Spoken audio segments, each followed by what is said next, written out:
Nelson Mandela once said, "Alone we can do so little, but together we can do so much." And this is the essence of the Yass Prize. Alone we can accomplish some things, but our collective and collaborative impact has the potential to accomplish greatness. Yesterday at dinner at Versailles, Chris from Oakmont Education and Michael from Sail Future were sitting across from one another, and they were telling stories about their upbringing, their why, and they discovered that Chris's parents live in St. Pete's, where Michael's sailboat school is.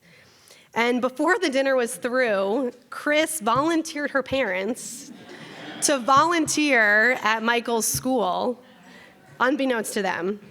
But when Chris's dad heard about it last night, he was brought to tears thinking about the Accelerator, hearing about Chris's experience. And this is just one example of how the Yass Prize is exceptional impact, but a small world.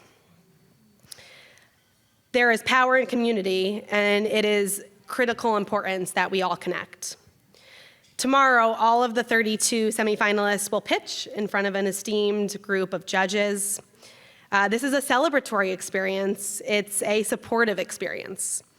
And you are all here to learn from one another, cheer on one another, and proudly convey your why, your story, your accomplishments, and your ability to scale and expand. While tomorrow marks the end of the Accelerator, please know that this is not the end, but just the beginning. Your task is to not absorb everything by tomorrow. We don't expect you to have conversations with all 32 by tomorrow. But how can you leverage others in the community? How can you find those who you connect with and those who you want to connect with? And how can you share with your students and your families and your community, and so that they can better understand the power of choice and education freedom from this week's themes? Lean on this community and lean on one another. We are here to support you in all the ways that we can, and I know that the alumni feel the same. And it is with my greatest gratitude that I am here to welcome the founder of the Yass Prize, Janine Yass.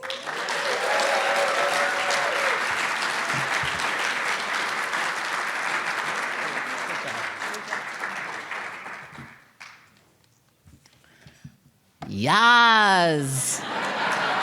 This is a great room of people. You have to look that up in the Webster's dictionary now. It's actually a word, Yass.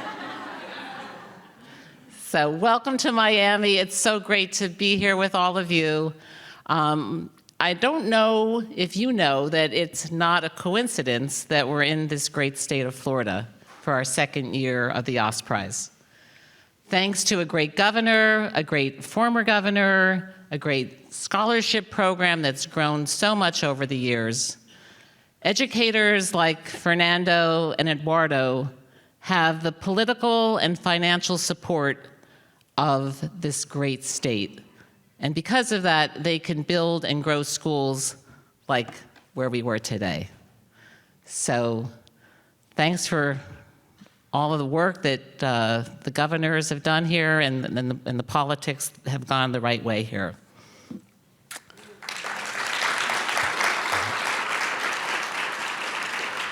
And it's so exciting to be here with all of the nominees tonight. Thank you for traveling here, but more importantly, thank you for the work that you do every day for your kids. It really is inspiring. I know you're from different states, and a lot of you are in different areas of education, but I know from your faces and your passion and your body language that is what you have in common, is this wonderful passion for children and what you do. And it really is awe-inspiring for me and our staff to have read your applications, and now I'll have you in this room tonight. Unfortunately, not all the educators in the country are like this.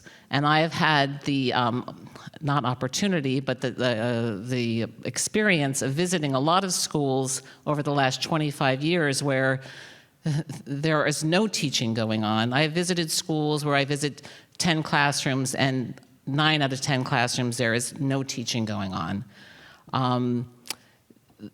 A few of the teachers I've met over the years, and some are, have said this on the side to me, that they are basically buying time to get their pensions. And I think we know that, that's the unfortunate side of education in this country, is that everyone is not passionate like you guys are in this room. So imagine they're just counting the days to they reach to get their pensions. Now, if I ask Pat Brantley or Rob Blevins, how many days do you have to collect your pension? Do you think they have any idea what day that would be? Well, that's another question. But without people like Pat and Rob and all of you in this room, our philanthropy would really have no impact. And it's because of your love of children and your passion for what you do that gives it this kind of impact that we are honored to support.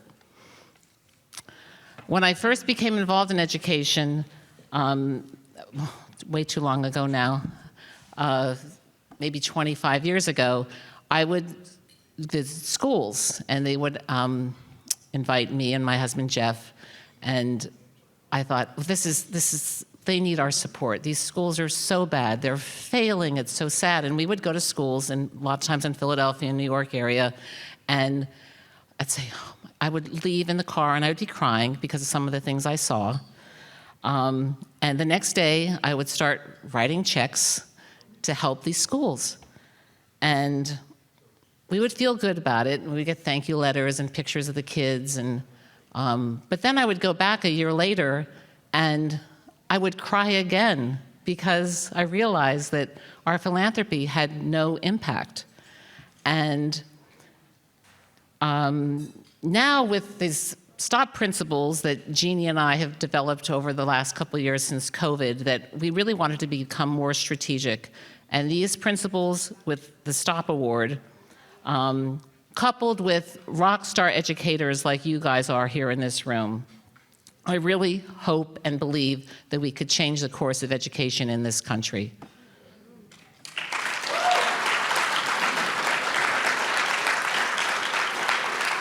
So I can't wait to hear your pitches tomorrow, and I can't wait to become friends with you guys over the next year. Thanks for coming.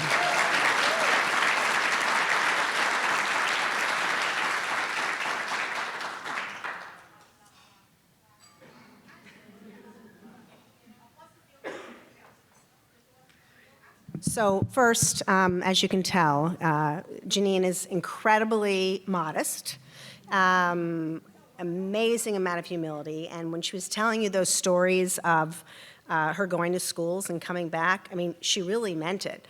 She also did things like call and say, there was this awful article in the Philadelphia Inquirer about how the problem with education is that there's not enough money.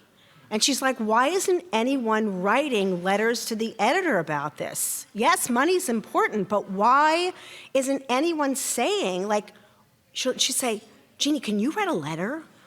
I don't know that I want to necessarily be out there yet, but would you write a letter and then we'll get someone else to write it? I'm like, absolutely, we'll do that. And we would find people. We write the letters for David or we wrote the letters for even charter leaders to sign. And then flash forward 20, 15 years, as Janine was conceiving of this idea of the STOP Awards, the Sustainable Transformation Outstanding Permissionless. One of our partners in this room, who we could not have done this without, Randall Lane, the editor of Forbes Media, said what a lot of you said to us, which is, okay, it's great, it's kitschy, we can get it moving, stop, it's great, but you're the Yass, you're Yass. Why not make it the Yass Prize? And so they did not want this to be about Yass, but eventually we prevailed. They understood that it was important that, yes, we have the STOP Awards initiative, but the big prize has got to be named after and for someone, and it is as important and will be as important as the Pulitzer or the Nobel Prize. So I bring that all to you because of both the dedication, commitment. There are not a lot of folks, other than in this room and rooms, handful of rooms like it, that are so focused on making sure all of you go beyond and stretch beyond where you are.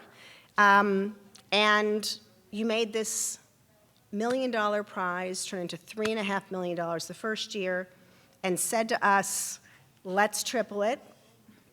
So we tripled it, which is why you're here. And I just...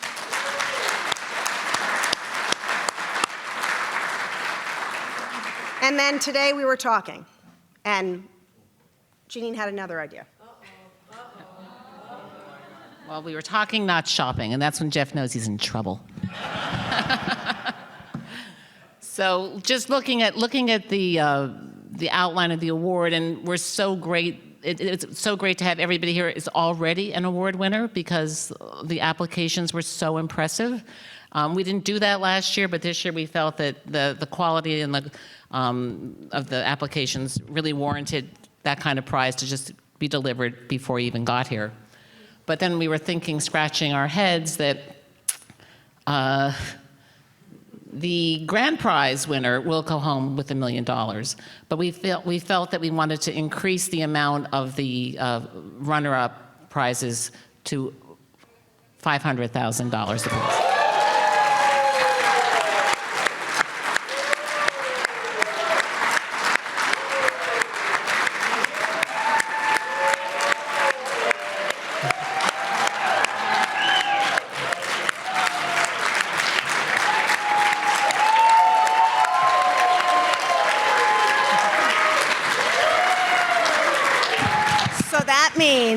That means that whether you were a quarterfinalist who's not in this room at 100, or the semifinalist for 200, or you do make it into the top 7, which is now at least $500,000, we do expect you to stretch and to move. And I get to say this because it's not my earnings, but I get to help manage it. We're going to be making sure that anyone in any of those categories is working their butts off and is going everywhere they can.